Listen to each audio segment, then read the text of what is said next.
out of Quetzal mentality and Daddy West, as their team synergy was just too much to overcome. Daddy West and Quetzal both having a ton of kills as Quetzal crosses the 17 kill mark. On the back of that 2K, out of the final 3 attackers, he was able to masterfully go inside of CCTV and pick up both of these players playing a very passive and strong post-plant positions, but it wasn't quite enough as the Jaeger was just able to peek and peek and peek and take everyone down and protect his friend, taking down the diffuser.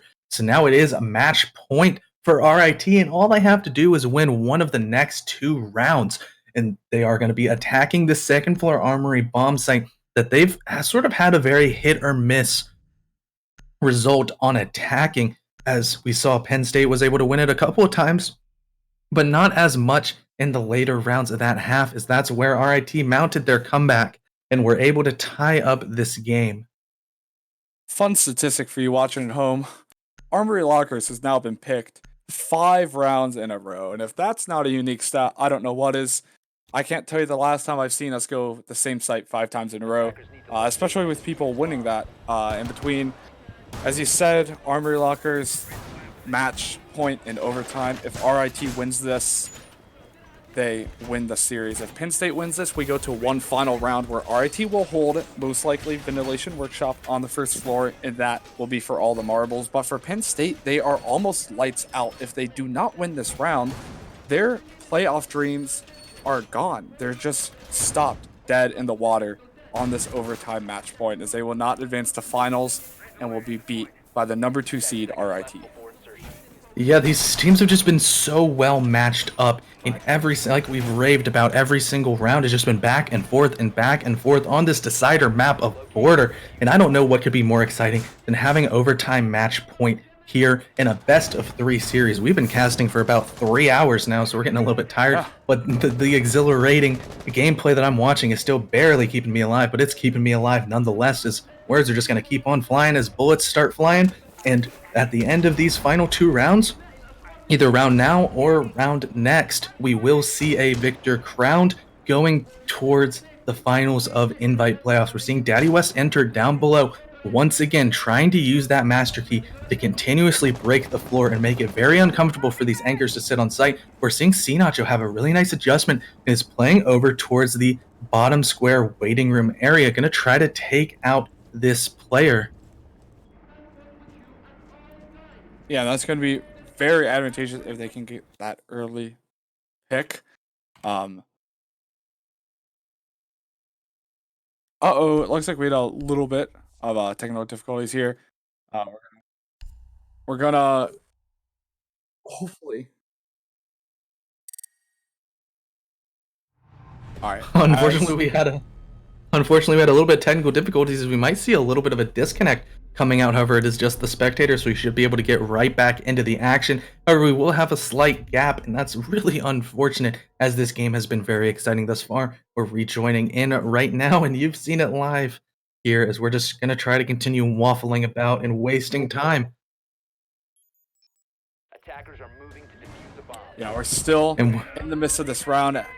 We will not rehost, as we want to keep players as best quality of a match as they can. But as we see here, C-Nacho is down, and Rocket is down for both teams. It's down to the wire for Penn State and Rochester Institute of Technology, as Vidge takes down Daddy West, getting a double kill, holding very strong that area near the Fountain office side of second floor. However, Mentality is also going to get a pick onto Epic. Oh, but Vidge is going to go down from Quetzal outside. Down, but not out yet. As now Blue Card is going to be trying to smoke his way into sight. There's unfortunately going to be some visual bugs, as that barricade was fully soft, but on our side, it was not opened, as Blue Card's going to take out a goo mine here and try to get a plant down. However, Vidge is right next to him, but he's in a down but not out state, trying to act as a meat drone feeding intel in, and is just up to Jaws in a 2v3, as Quetzal gets the pick onto Vidge and Jaws, and the game will end as RIT is crowned victorious and will go to the finals of CEA Invite Playoffs. And with that, RIT, as you said, will hold their seed, winning 8-6. Such a hard-fought round, and nothing that Penn State should be ashamed of. Absolutely nutty gameplay on on PSU's map of Bank, they won 7-5. On RIT's map of Villa, they won 7-4. And on the decider map of Border, RIT wins the series 8-6, clutching out 2 overtime rounds in a row before bringing us to round 15. And Ketzel dropped the 20 bomb, which is that is a insane. great game. Yeah, from all the players playing absolutely insanely good. One of the best games I've ever casted in my 2 years of casting here at CEA. Hands down, top 3 games. And guess what? We still have more playoff games to go. When we get into our interview, real quick, just be sure to follow us on Twitter and on Twitch because more games this weekend and this week from Open League playoffs. We'll have more Invite League playoffs coming up soon. We're going to have Carnegie Mellon and Akron. University of Akron fight each other off, just like Penn State and RIT did. And the victor of that game will play RIT in the grand finals of Spring 2020 CEA Siege Invite League playoffs.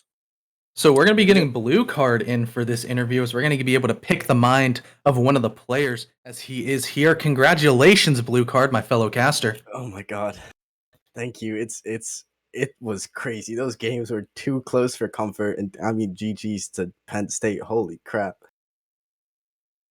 Yeah, I think personally that was one of the most exciting games I've casted. I'll start off with a question. So, I don't know how many of you guys are still based in RIT right now, but I know I lost Discord about halfway through Villa. Mhm. Did any of your players get any issues with that? Yeah, so actually 4 out of the 5 of us are still in Rochester. I'm the only one that isn't. And we had 2 people drop out of Discord, so we were stuck using in-game comms, and then Quetzal's in-game stopped working as well. So we're like, okay, now we need a rehost because we need to communicate. Yeah, I got hit with that New York regional outage too, It's saw great. a lot of reports on the down detector online. But still a very good game. What was your favorite moment of the match tonight? I mean, that clutch on Border at the end there, I think it was Oh. tied up when the retake between Quetzal and West. The 2-person retake, 2v2 post plant. And then we were like, okay, we're up around. We're just gonna take this next round and win it out because like we're close now. It's right there. That was just like the extra pump we needed, and we were already pumped up. Yeah.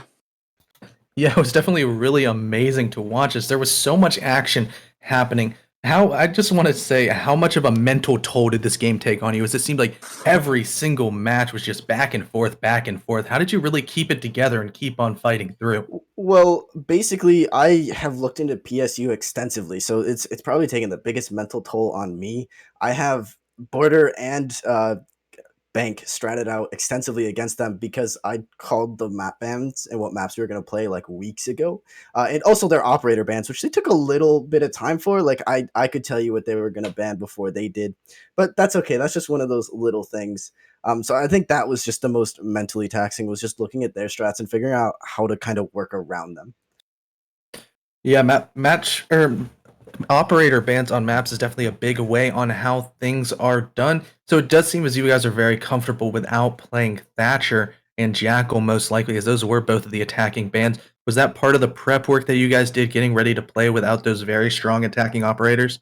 Oh yeah, 100%. The majority of the time you see games played without Thatcher entirely. So we've just been practicing without him because he's just going to get banned. And actually, if we're practiced without him, we ban him. And then if the other team isn't as well practiced, then we can pull it out. But I could have told you all 4 of the bans too. So we had everything kind of down to a science. We've been practicing Bank lately. I just came up with like new strats for that too, even though it's being thrown out the map pool. So it was fun.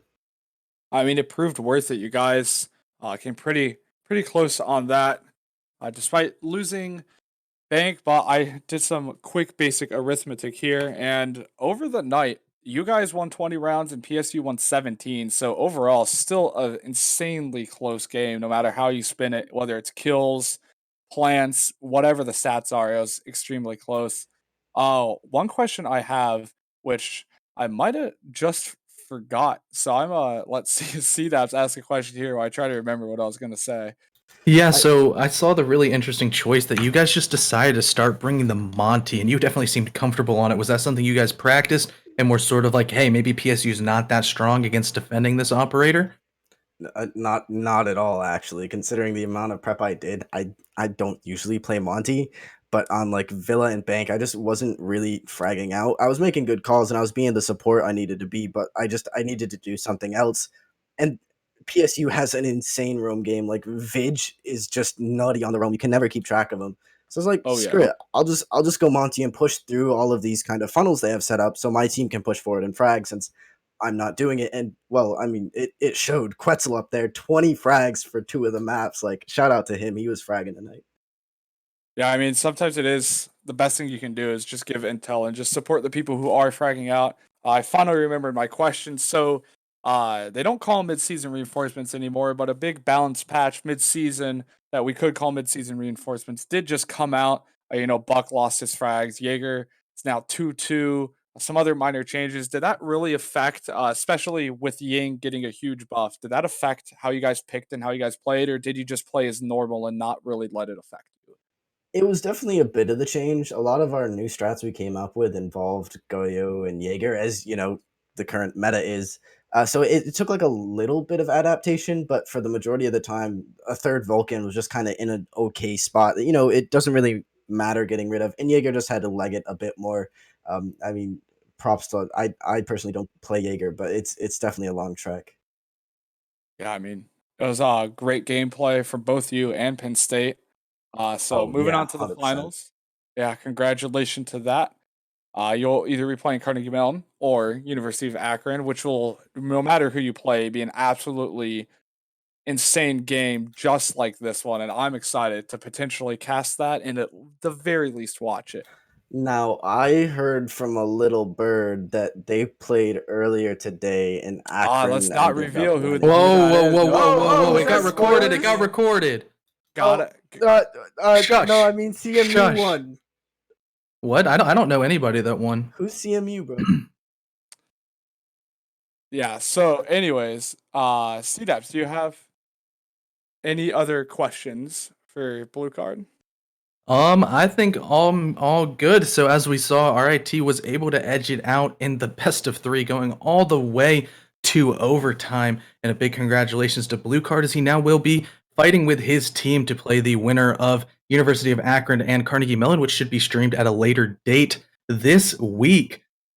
So I'm going to go ahead and shout out, as in the prize pool, we're seeing a whole lot of stuff given to us by CORSAIR, who's our biggest sponsor this time. They've really helped us amp up the prize pool, as well as do a whole lot of giveaways that have made this league just so much better. In addition to that, What's New.gg has helped us out in making our own merch line. So if you want to go get some sexy jogger sweatpants, a really nice dad hat, an amazing wall scroll, or 2 really high quality mouse pads, you can go ahead and go over to their website. There's a little CEA tab, and you can pick up your merch as well. As well, if you need a little bit of extra pep in your step as finals are approaching, you can go over to rogueenergy.com, pick up some energy supplement, and if you use code CEA at checkout, you will get 10% off. So we're going to go ahead, and because it's 12:30 Eastern time, we're going to go ahead and log out. So I've been CDAPS. I've been King of Dobitshire. Have a good night. And follow us. Yes, Bye, follow us for guys. more games. Goodbye. Have a good night. Don't forget RIT versus Akron. It's gonna be lit. Bro, you just spoiled it again.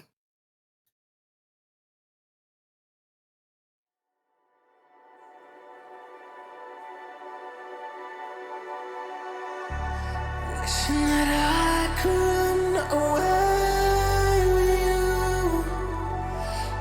Imprisoned by fear, just pull me away, pull me away. Secret fantasies of me. Will they ever see the light of day, light of day? I don't know where you are, but I will find you. I will find you.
fear just pull me away, pull me away.